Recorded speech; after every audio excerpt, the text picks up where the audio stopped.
Since we are done with Bravais lattices, now let us talk about how to find the number of atoms in a unit cell. How to find the number of atoms in a unit cell.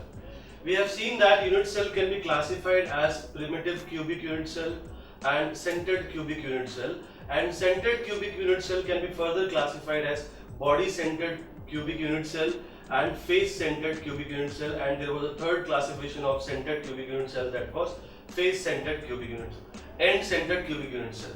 So when we want to find the number of atoms in a unit cell, we'll see about the first primitive cubic unit cell.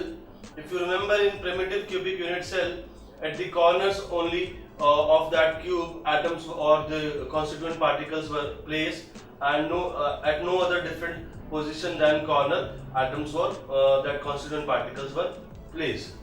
Now these are three different ways of representing primitive cubic unit cell. This is open structure, and this is a space filling structure, and this diagram is actually the actual portions of atoms in that primitive cubic unit cell. To better understand that, let us take some spheres.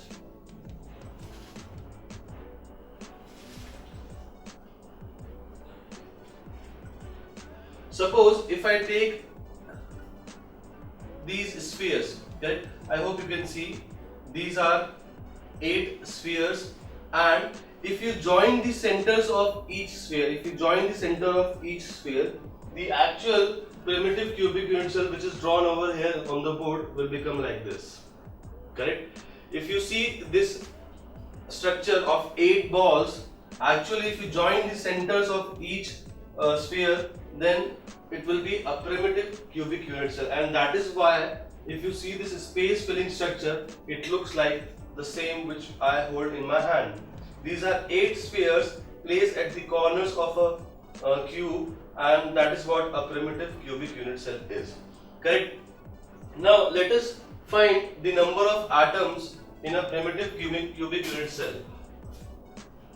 Now if you see this structure where we have drawn the actual portions of atoms, the sphere at each corner is shared by 8 different cubes.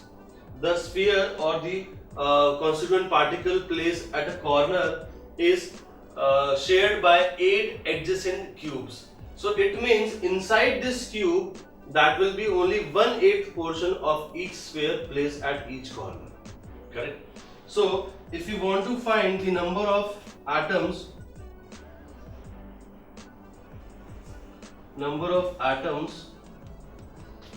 we can say that since there are 8 corners in a cube, and at each corner an atom is placed, and only 1/8 portion of that atom is inside this cube, rest is shared by 7 different adjacent cubes.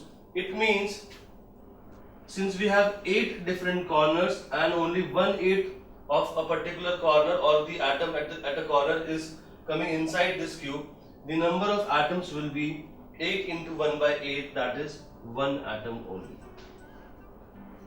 So effectively, if you join all these pieces, 1/8 of each sphere, each atom placed at each corner, effectively it will turn out to be into 1 atom. If you join all these pieces together, it will be 1 atom. Why? Because this sphere, the atom at each corner is shared by 8 different adjacent cubes. So the portion inside one cube will be only 1/8. Since we have 8 different corners in a cube, so the effective number of sphere or the atom inside this cube will be 8 into 1/8, that is 1 atom. Now if we talk about the centered cubic unit cell, and the first classification of centered cubic unit cell, that is body centered cubic unit cell, these are the different diagrams, structures which we can draw, where if you see this open structure, at each corner there is an atom, and also at the center of this body or the center of this cube there is an atom. Correct? If you see these yellow circles, at each corner there are different atoms, and also there is an atom exactly inside the cube or the body of this body centered cubic unit cell.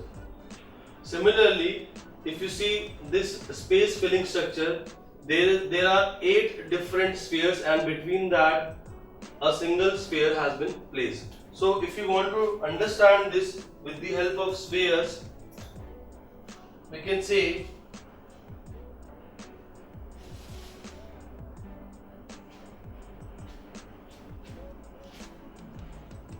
if you see this structure carefully, you will find that the external 8 spheres which which my hand touches, the external 8 spheres are the corners, and inside this particular structure there is an atom or sphere. Correct? So this is what a body-centered cubic unit cell actually looks like. At the center of this cube, if you join the centers of each sphere placed at the corners, it will become a cube. Correct? And if you see at the center of this cube, there is a sphere placed, and that is what a body-centered cubic unit cell looks like. If you see this space filling structure, it is actually this way. There are four different 1, 2, 3, 4, and these 4 spheres. There are 8 spheres at each corner, one sphere at each corner of the cube. If you join the center of each sphere, it will become a cube, and exactly one atom or sphere has been placed inside this cube or the body. That is what space filling structure looks like. Now if you see this structure, inside this cube, one atom has been placed exactly at the center of the cube, correct? So this atom completely comes inside this cube, whereas like in primitive cubic unit cell, only 1/8 portion of each sphere placed at the corner was coming inside this cube, correct? So if you talk about body-centered cubic unit cell, there is one atom exactly inside this cube, and 1/8 portion of each sphere placed at the corner will be inside this cube, and rest of the part of the spheres placed at the corners will be coming at the adjacent cubes. So once again, if you talk about body-centered cubic unit cell, 1/8 from each corner, 1/8 of atom from each corner is coming inside this cube, and there is exactly one atom placed inside this cube, correct? So if you want to try to find the number of atoms, in a body-centered cubic unit cell, we can say that number of atoms is equal to, I just shown you using those spheres, 1/8 of atoms placed at corners is coming inside this cube, and there are 8 different corners, similarly as we have done in primitive cubic unit cell. So from corners the contribution comes as 8 into 1/8, correct? That will turn out to be 1, and there is exactly one atom placed at the center of this cube. It means plus 1.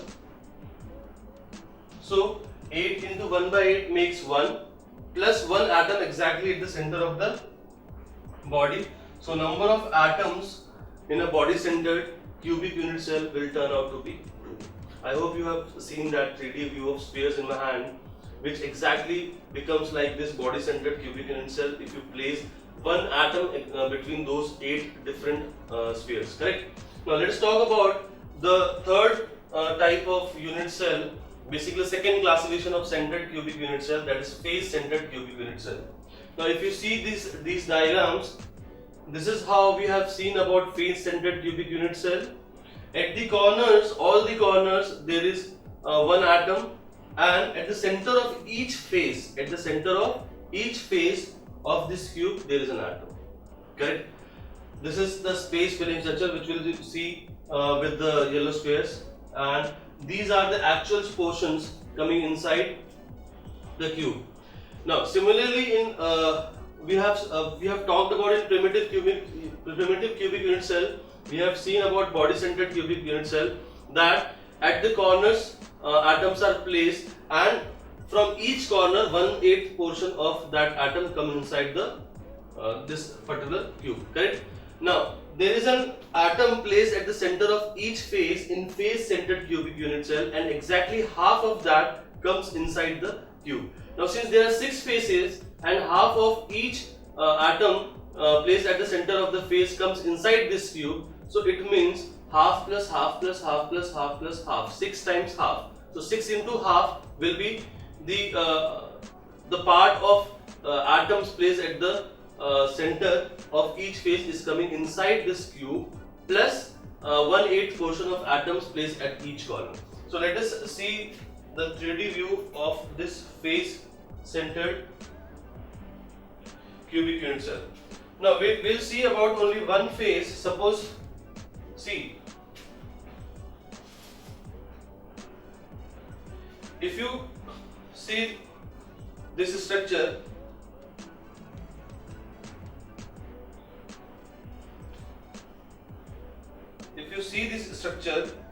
you can understand that it is a primitive cubic unit cell, correct? If you see this structure, this is a primitive cubic unit cell, correct? Why? Because if you join the center of each sphere, then it will become a cube, and there is a sphere or atom placed at the corner of each corner of this cube, correct? If you join the centers of each sphere, a cube will form, correct? And we can say that at the corners of this cube, at each corner of this cube, an atom has been placed. Now, since we are going to talk about face-centered unit cell, where along with these atoms placed at the corner of the cube, there is an atom placed at the center of each face. Suppose if I say I am going to consider this face, okay? Now, if I am going to consider one face, then there is an atom placed at the center of this face. Okay. Now this is just one face of the cube. Similarly, there will be like this, there will be a face like this, there will be a face like this, and there will be a face like this, above and below. So there will be 6 faces, and at the center of each face, there is a sphere or atom. Correct? Now, if you talk about the contributions of each sphere, doesn't matter placed at the corners or the center of the face, then if you talk about the contribution from corners, the contribution is same, 8 into 1 by 8. 1/8 of each atom placed at the corner is inside the cube, correct? So if we talk about number of atoms,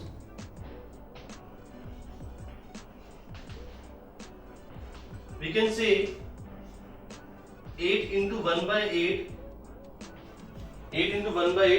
from corners. Why? Because 1/8 of each atom placed at the corners is inside this cube, and since there are 8 different corners of a cube, we can say the contribution from corners is 8 into 1 by 8. That will become 1. Now there is an atom placed at the center of each face, and there are 6 different faces in a cube, and the contribution of atom at the center of each face is exactly half. It means half of that atom is inside the cube and half outside the cube. And since there are 6 different faces, we can say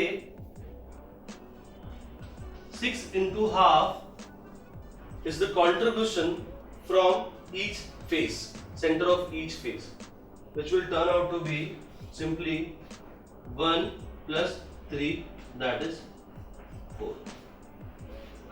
So finally we can say that number of atoms in face-centered cubic unit cell is turning out to be 4. Why? Because the contribution of atoms by corners of this cube will be 1, and since an atom is placed at the center of each face, the contribution from face side becomes 6 into half, since half of each atom is inside this cube and half outside this cube. So 6 into half, that is 3. So number of atoms, effective number of atoms in a face-centered cubic unit cell is coming out to be 4. So we have talked about how to find the number of atoms in a cubic unit cell. We have seen about primitive cubic unit cell, since atoms are placed only at the corners of the cube. So the number of atoms, the effective number of atoms inside this cube will be 8 into 1 by 8. Why? Because 1/8 of each atom placed at the corner comes inside this cube, or is shared by 8 different cubes. So it means that if a particular atom at a corner is shared by 8 different cubes, then only 1/8 of this particular atom will come inside this cube. Since there are 8 different corners of a cube, we can say the effective number of atoms coming from this particular structure will be 8 into 1 by 8, that is 1. If we talk about centered cubic unit cell, we have seen only body centered cubic unit cell, that is BCC, and face centered cubic unit cell, that is FCC. Now, along with the corners, there is exactly one atom placed inside this body in body centered cubic unit cell. Since the contribution from corners is coming out to be 8 into 1 by 8, like we have seen in primitive cubic unit cell, and there is exactly one atom inside this cube at the center, we can say 8 into 1 by 8 is 1. We can say 1 plus 1, 2 will be the number of atoms inside this cube, effective number of atoms. Now, along with the corners in face-centered cubic unit cell, along with the corners, since there is an atom exactly at the center of each face, and half of that atom at the center of face is coming inside this cube and half outside the cube, or in other words, we can say that the atom placed at the center of each face can be shared by 2 cubes only. So half will come inside this cube and half in the above cube or in a different cube. Now, since there are 6 different faces, we can say the contribution from each face, or contribution from faces rather, will be 6 into half. Since half of each sphere is coming inside this cube, it will turn out to be 3. And along with that, there are spheres placed at the corners also, and spheres placed at the corners, atoms placed at the corners are shared by 8 different cubes. So the share of this particular cube of atom at each corner will be simply 1 by 8. And since there are 8 different corners, so effectively if we join those 1 by 8 portions, it will become 1 atom. So 1 plus 3, 3 coming from faces, 1 coming from corners, so 1 plus 3, that is 4. So effective number of atoms rather in face centered unit cell, face centered cubic unit cell, that is FCC, is 4. So we have just seen how to find the number of atoms in a unit cell. In primitive cubic unit cell, the number of atoms, effective number of atoms was coming out to be 1. Why? 8 into 1 by 8. Every atom placed at the corners of a cube is shared by 8 different cubes. So share of one single cube will become 1 by 8. And since there are 8 different corners, so 8 different atoms will be there at each corner of a cube. So effective numbers of spheres or atoms in a primitive cubic unit cell was coming out to be 8 into 1 by 8, that is 1. Effective number of atoms in body centered cubic unit cell was coming out to be 2, and effective number of atoms in a face centered cubic unit cell, that is FCC, was coming out to be 1 plus 3, that is 4. Now, we all know that constituent particles in solids are closely packed. Why? To minimize the vacant space, correct? So let us talk about close packed structures of solids. The first type of close packing is close packing in one dimension. Close packing in one dimension. If you see over here, this is the way how atoms have been arranged in one dimension. How? If I join the centers, of each sphere arranged in such a fashion, then it becomes a single axis. For example, say this becomes x-axis, and if I take this point as origin, then I can draw y-axis also. Now I can see the centers of each sphere arranged in such a fashion lies only on x-axis. I can say this type of close packing is in one dimension, correct? There is no y-coordinate for each sphere arranged in such a fashion. So this is close packing in one dimension.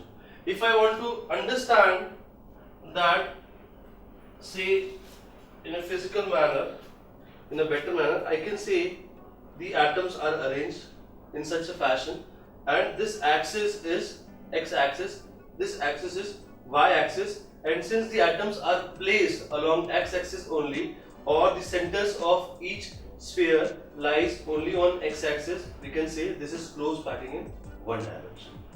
Then what is close packing in two dimensions? There are two different ways where we can see close packing in two dimensions. If you see this first one, it is square close packing. We are talking about close packing in two dimensions. The first one which you see is square close packing.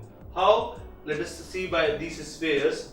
If suppose I say this is one dimension arrangement of spheres and the second dimension has been placed in this fashion, where the center of the second layer is exactly above the center of first layer. If you see the center of this particular sphere, if you see the center of this second layer placed above the first layer, you can say that center of each sphere in this second layer is exactly above the center of sphere in first layer. These are the spheres in first layer.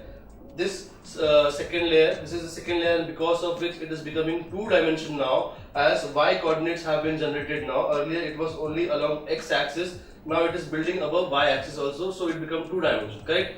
Now the first way, that is square close packing.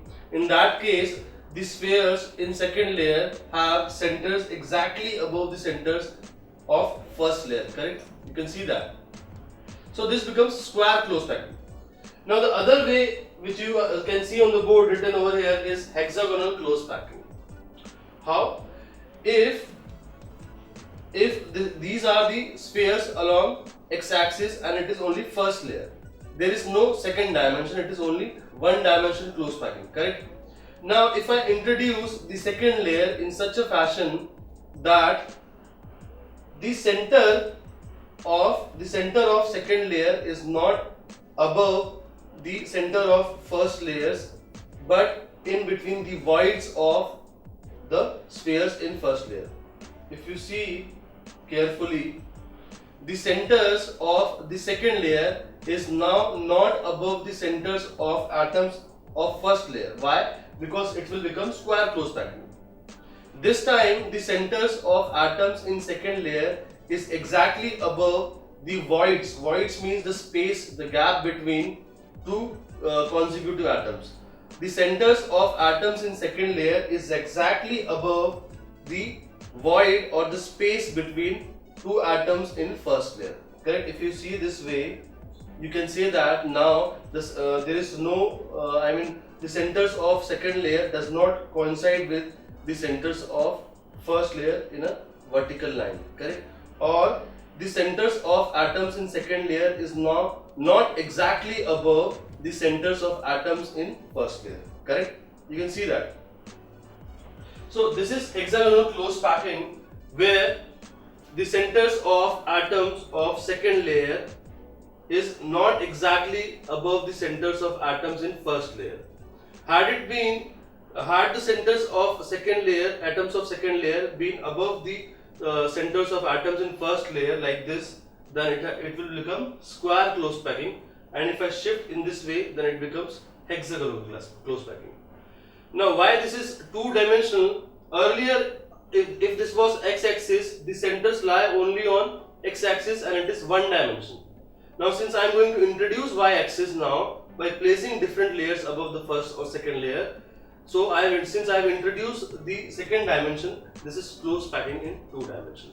And like I said, if I place the centers of each layer exactly above the centers of atoms of the below layer like this, then it becomes square close packing.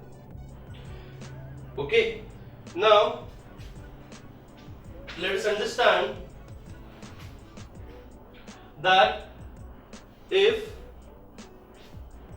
I join the centers of atoms of first layer in such fashion and this becomes the y-axis, then you can say that this sort of packing is two-dimensional, and since the centers, if you see, if I mark the arrangement such that AA, why AAA? This is because the centers of each layer above the below layer, the centers of atoms of each layer is exactly above the centers of atoms of the below layer. Such type of arrangement is also called as AA type of arrangement or square close packing arrangement. Whereas if I talk about the hexagonal close packing, then you can say that if this is y-axis and this is x-axis, then this is AB type of arrangement. If you see the second layer, the centers of the atoms of first layer and second layer does not coincide with each other, or we can say that the centers of atoms in second layer is not exactly above the centers of atoms in first layer. But as we go to third layer, the centers of atoms in third layer is exactly above the centers of atoms in first layer. That is why I have written A, B and then again A. Why? Because the centers of atoms in third layer is exactly above the centers of atoms in first layer, and similarly the centers of atoms in fourth layer is exactly above the centers of atoms in second layer. So it becomes AB type of arrangement or hexagonal close packing in 2 dimensions. Now let us talk about coordination number now. Coordination number.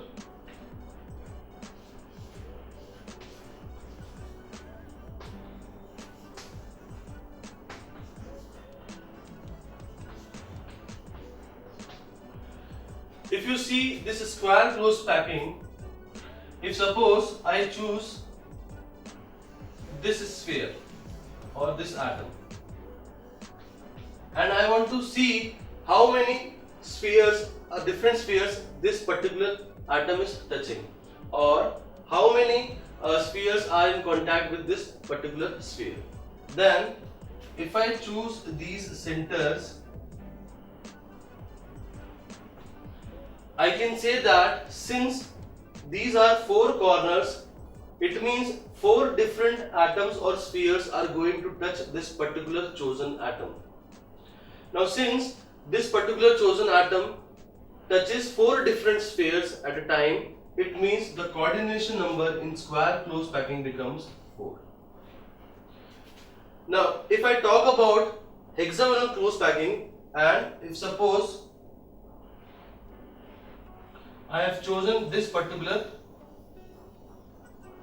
atom or sphere, okay, and I want to see how many spheres at a time it is going to touch, then I can say that if I choose these centers and join them, then I realize that there are 6 different corners. How? 1, 2, 3, 4, 5, 6. There are 6 different corners which are centers of each sphere. It means at a single point of time, this particular chosen sphere is going to touch 6 different spheres. It means coordination number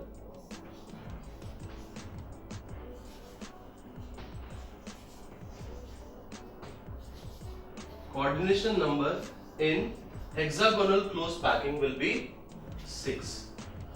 Why? Because every single sphere is going to touch 6 different spheres at a time, and in square close packing every single sphere is going to touch only 4 different spheres at a time. So since the number of spheres a particular sphere is going to touch is coordination number, so coordination number in square close packing becomes 4 and coordination number in hexagonal close packing becomes 6.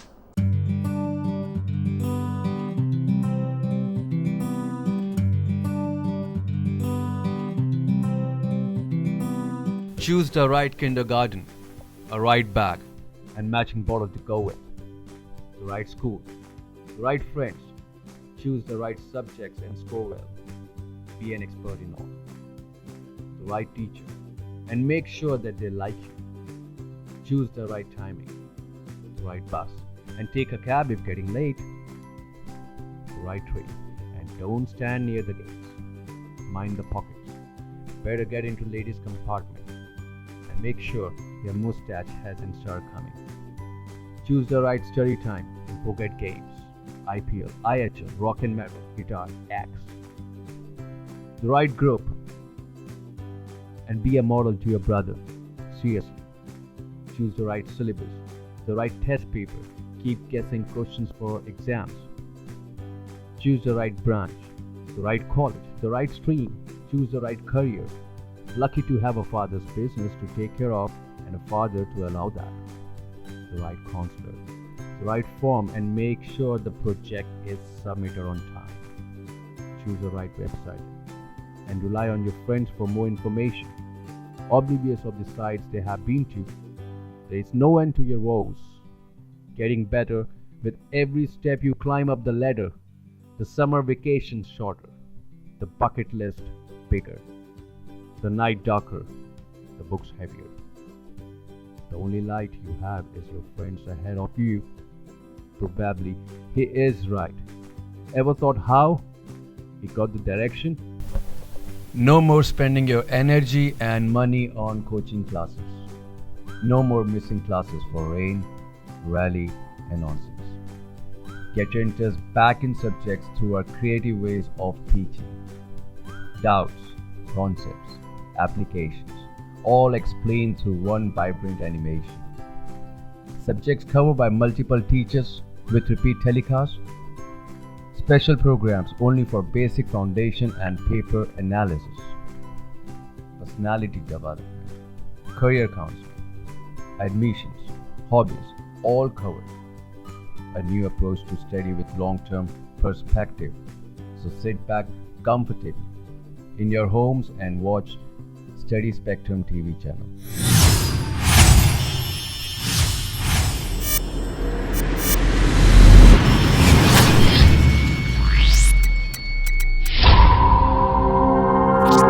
Now let us try and understand close packing in 3 dimensions. We have seen about close packing in 1 dimension.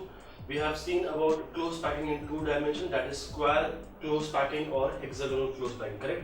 Coordination number in square close packing was coming out to be 4, since every sphere touches 4 different spheres, so coordination number was turning out to be 4. And in hexagonal close packing, coordination number was turning out to be 6. Why? Because every single sphere is touching 6 different spheres, correct? 6 different atoms. Now let us talk about close packing in 3 dimensions.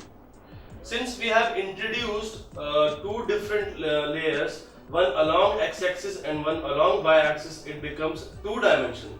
Now we will try to place spheres in along z-axis, it will make packing in 3 dimension.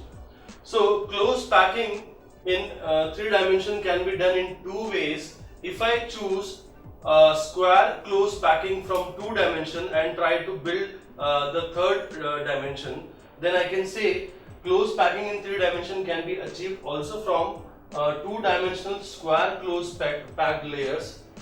If I choose square close packing of 2 dimension and try to build the 3rd dimension, then it is one of the type of close packing in 3 dimension. If I choose hexagonal close packing of 2 dimension and try to build the 3rd layer along z-axis, then it is close packing in 3 dimension using or from 2-dimensional hexagonal close packed layers, which is further classified. We will talk about that.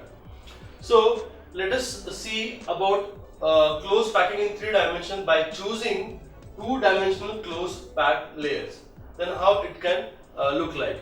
Suppose if I take the same spheres,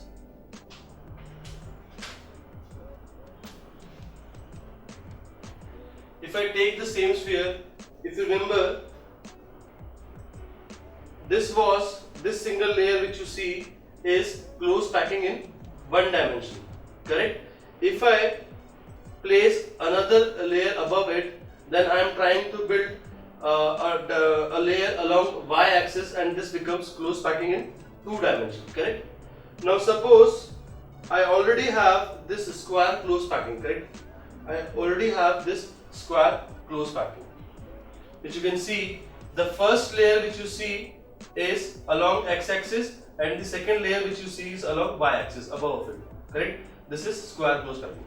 If I place the same type of layer above it, correct, then you can see the center of each above sphere is in line with the center of each below sphere, and this becomes a 3-dimensional close packing from square close packed layers of 2 dimensions, correct?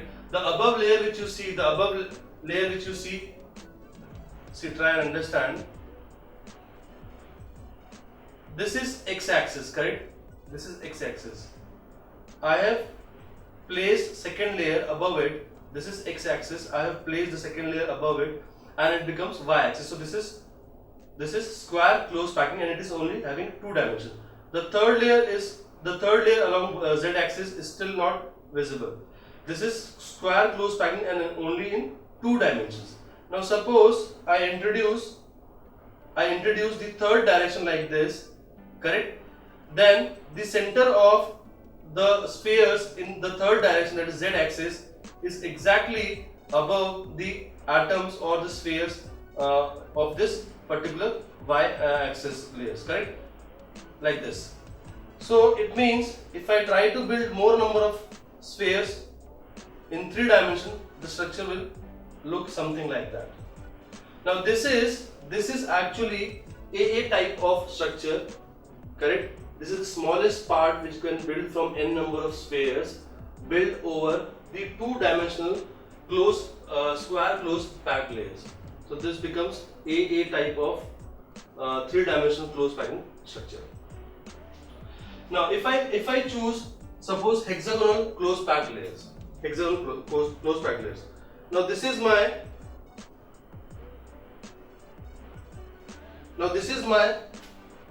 closed packing in 1 dimension, correct? This is my closed packing in 1 dimension. If I place the second layer to build the second dimension like this, where the centers of second layer is not coinciding with the centers of atoms placed in first layer, or in other words, the centers of atoms of second layer is not exactly above the atoms of first layer, then it is hexagonal closed packing, correct? Now if I choose hexagonal closed packed layers and I have to place the third layer, there are 2 different ways which way I can place the third layer. Let us try and understand it. Now if you see this diagram of spheres, those spheres in green circles are 2-dimensional hexagonal closed packed layers, and I am trying to place the third layer which has been drawn in purple color, that is the third layer. Now while doing so, by placing the second layer above the first layer, where the first layer is nothing but hexagonal closed packed layers, then there forms 2 types of different voids or holes rather. Those are tetrahedral holes and octahedral holes. It means if I have this first layer of hexagonal closed packed structure, which means this way, if you remember, this is the closed packing in 1 dimension. If I place the second layer where the center of this atom of second layer is not exactly above the center of any of the atom of the first layer, like this, then these type of arrangement becomes hexagonal closed packing structure, correct, of 2 dimensions. Now if I chose any three spheres of hexagonal closed packed layer structure as the first layer, and if I am trying to place the second layer, and this is the atom of second layer, if this happens where the center of the atom of second layer is exactly above the hole of the first layer, then it forms a tetrahedral hole. The space between these 4 touching atoms of this particular structure, where 3 atoms belong to first layer and this 4th one belongs to the second layer, then the gap between these 4 touching spheres is exactly your tetrahedral hole. If you see this structure which has been taken out from this particular diagram, where the 3 green circles belong to first layer of hexagonal closed packed structure, and the purple color circle, which is the 4th atom, belongs to the second layer, and we are trying to study the closed packing in 3 dimensions by placing the second layer above the first layer, which is in form of hexagonal closed packed structure, correct? So if I place this atom of second layer exactly above the void or hole of the first layer, then it forms a tetrahedral void.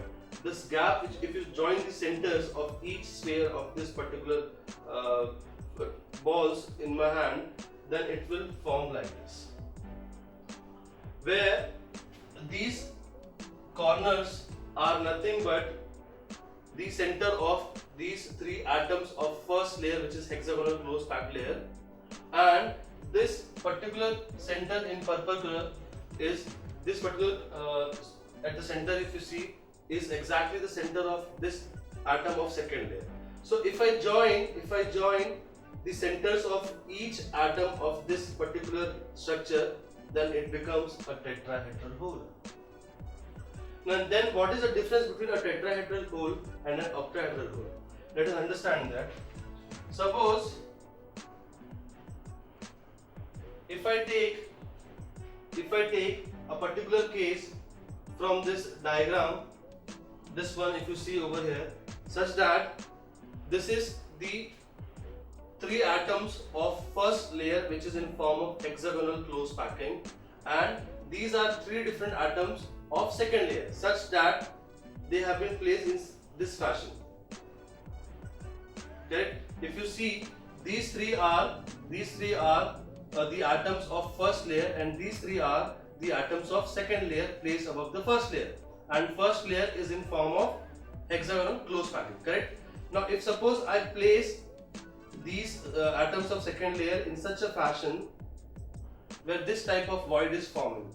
So you try and understand, these three atoms are not exactly above the centers of these three atoms of first layer.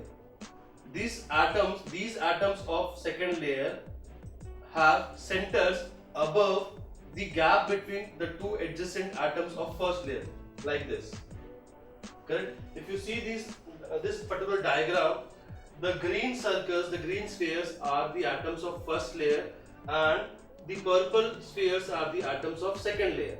And when they are placed in such a fashion like this, where none of the centers are in a straight line, then the gap between them is actually your octahedral hole. This octahedral hole. Now if you join the centers of each atom of such a particular case, then it becomes an octahedron. This is octahedron, where all green corners are the atoms of first layer and all purple corners are the centers of atoms of second layer. Here in this case, tetrahedral hole case, this particular structure is called tetrahedron, and this particular structure is called octahedron, which has been formed by these 6 different spheres, 3 from first layer and 3 from second layer. Whereas if I have chosen only one atom from the second layer, then the gap between them is actually your tetrahedral hole. But if I choose 3 different atoms of second layer and I place in such a fashion that none of the centers coincides in a straight line, then straight vertical line, then the void or hole, the gap between them is your actually octahedral hole. And if you join the centers of each atoms in this particular structure, then it becomes an octahedron. Now do remember, if number of spheres in a closed packing of in 3 dimension is suppose represented by capital N, then number of octahedral voids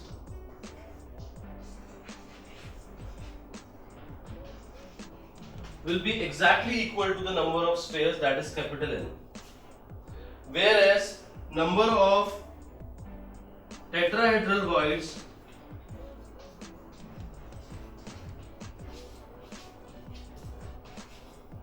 will be exactly double of the number of spheres, that is 2 capital N, 2 into capital N, or 2N. So if there are n number of spheres in a closed packed structure in 3 dimension, then the number of octahedral voids will be exactly equal to the number of spheres. That is, if there are 10 spheres in 3D arrangement, 3-dimensional arrangements in such a fashion, then the number of octahedral voids formed will also be 10. But the number of tetrahedral voids formed will be 2 into 10, that is 20. That is why if number of spheres is represented by capital N, then number of octahedral voids formed will be exactly equal to the number of spheres, that is N, and number of tetrahedral voids formed will be twice of number of spheres, that is 2N. Now we have talked about what will be the case tetrahedral void or octahedral void formed if we place the second layer above the first layer, where the first layer is actually your hexagonal closed packed structure. We have talked about the second layer. Now what if we place the third layer above the second layer? Then there are two different possible cases. The first possible case is covering tetrahedral voids. Now if you remember, this is a tetrahedral void, the void formed by these four spheres, where the bottom three spheres are actually the atoms or the spheres of first layer, and the above this particular atom is the atom or sphere of second layer. Correct? Now the first case is covering tetrahedral void. Now what if this is also a tetrahedral void? You can see this is also a tetrahedral void, correct? Exactly above the first tetrahedral structure, like this fashion, then you can see that the spheres, these three spheres, the centers of these three spheres are now exactly in line with the centers of bottom three spheres. If you see the centers of atoms of third layer, this is the first layer, this single atom placed above it is the second layer, and these three are the third layer, and above it is fourth layer. So if I cover this tetrahedral void like this, you can see that the center of the atoms or spheres in third layer is now in exactly line with the centers of the atoms of the first layer. These three are in third layer and the lower ones are in first layer, the above one is in second layer. Now if I place this particular third layer to cover the tetrahedral void, then I can see that the center of the spheres in third layer is now exactly above the centers of spheres in first layer, correct? So this is the first case where we can say that covering tetrahedral void by placing the third layer above the second layer. Now the second way of placing the third layer above the second layer is covering octahedral voids. Now we have seen that if these are the atoms of first layer, and if these are the atoms in my right hand, if these are the atoms of second layer, if I place these atoms in this way, then it forms an octahedral void. Now we have talked the first way of placing the third layer above the second layer for covering tetrahedral voids, and we have found that the centers of the spheres in third layer was exactly above the centers of spheres in first layer. That is why we can say it is AB type of structure, correct? Now we are trying to cover the octahedral void. Now this is an octahedral void, correct? This is an octahedral void. Now I want to cover this octahedral void. You can see the centers of atoms or spheres of second layer are not exactly above the centers of spheres in first layer, correct? Now if I want to cover this octahedral void, I am placing this third layer, correct, in order to cover this octahedral void. Now the moment I place this sphere to cover the octahedral void, I found that the centers of the spheres of first layer, the centers of spheres of the second layer, and the center of the sphere in the third layer, none of them are in a single straight line, in a single straight vertical line.